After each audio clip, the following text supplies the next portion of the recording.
তো চলো আজকে আমরা করে গোপাল সেবা তো তোমরা লগে আমি শেয়ার করুম কি কি হয়েছে না হয়েছে। তাহলে এভরিওয়ান রাধে রাধে, আমার তরফ থেকে সবাই নমস্কার জানাই। আমি বললাম তোমরা পূর্ণিমা, তো আমি একটা নতুন ব্লগ নিয়ে পড়ছি। তো ফার্স্ট থেকে লাস্ট অব্দি দেখবা। এখানে দেখো বাবাজি গোপাল নিয়ে পড়ছুন, তারপর এখানে আমি ঠিক করে রাখতাছুন আসন বানায়া। এখানে রাখা শেষ, বাবাজি রান্না বয়াই দিছিলা। এদিকে পিছিয়ে বাবাজি গোপালের লিয়া লুচি বানাইতেছেন, আর এদিকে বাবাজি নিরামিষ সবজি মানে সবকিছু বানাই দিছেন। আর জেঠি এদিকে গোপালের লিগে পায়েস বানাইতেছিল। এদিকে দেখো কীর্তন হইতেছিল।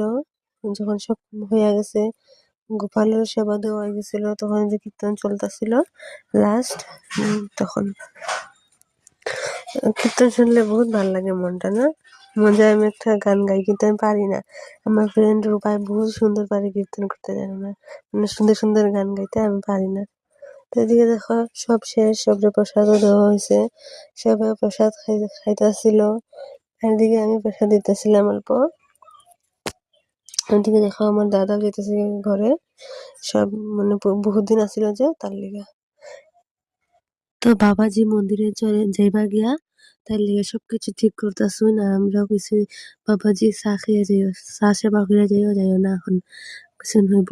তে চাও খাইছুন, খাওয়ার পরে সব নমস্কার দেওয়া হইতেছে। তো বাবাজিরে ঘরে নিয়ে দিয়ে আইছি, দেখো ডাইরেক্ট মন্দিরে নিয়ে দিয়ে আইছি। দেখো মন্দিরটা তোমরাও দর্শন করে অল্প। তো আমার ভিডিও ভালো লাগলে লাইক কমেন্ট করো।